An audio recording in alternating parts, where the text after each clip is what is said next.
Štai čia turim tokį sklypą nušienauti. Žolė šiemet dar nepjauta. Va, tvora lygiai su manim, 2 metrų, tai va, prašau.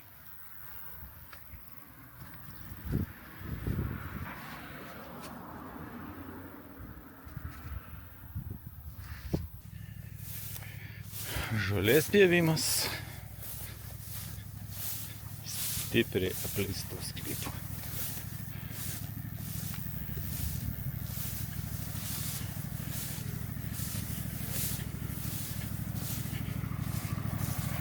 Štai su tokiu mažu traktoriuku.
Laiptai visokie, tai kad sargiai pjautų visada. Nes visada tokioj žolėj paslėpta įvairių daiktų, kurie laužo traktorių. Todėl pjovimas vyksta lėtai, bet užtikrintai.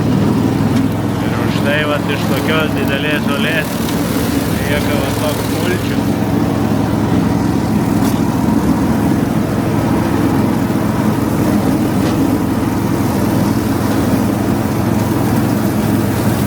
Gaila, kad šeimininkai nenori prižiūrėti žolės. Štai dar vienas paslėptas betono gabalas. Čia irgi jo likučiai. Kai važiuoji, tu nieko nematai. Gali sulaužyti peilius, centrinę ašį gali sulaužyti ir tada jau brangus remontas. Turi visą vasarą šienauti nemokamai, kad susitaisyti traktorių. Reikia tą labai žiūrėti.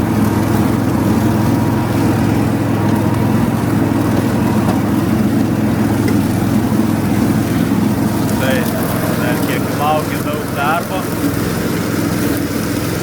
nieko nepakeisi.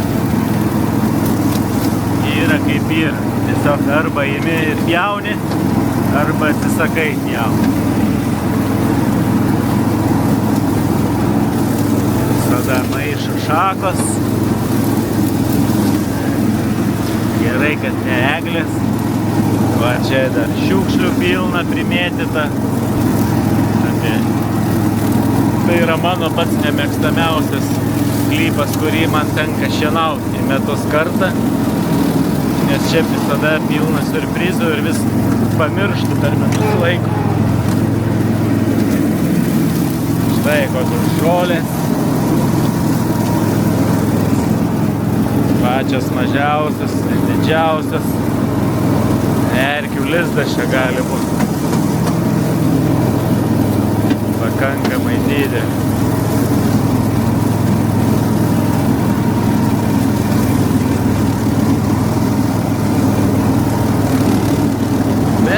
Traktorius puikiai susitvarko ir su tokia žolė aukšta.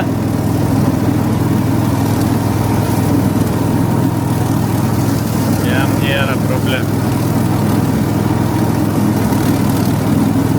Paguldom, nušienaujam ir važiuojam toliau.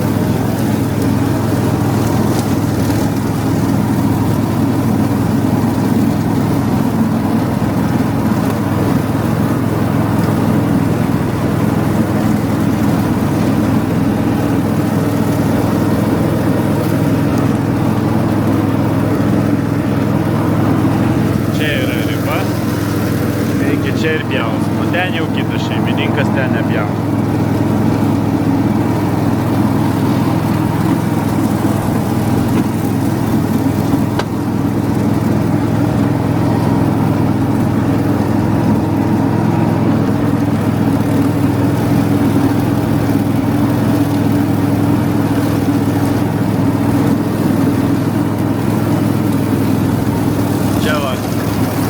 Kalnas.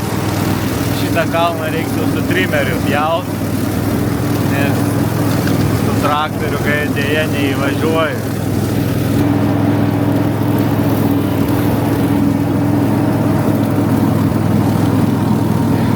Tai va, tavo dirgeliną teks su trimeriu pjaut ant kalno. Kol kas va, šitą žolės guldom taip.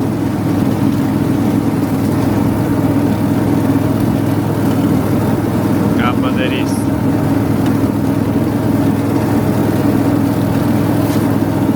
Šiaip klausimas, kiek jūs už va tokį sklypą norėtumėt pinigų už arą pjovimo žolės.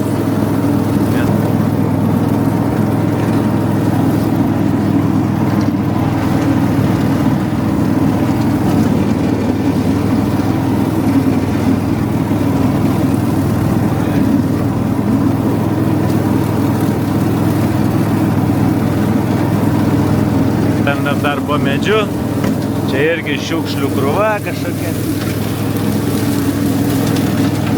Teks irgi pabaigti.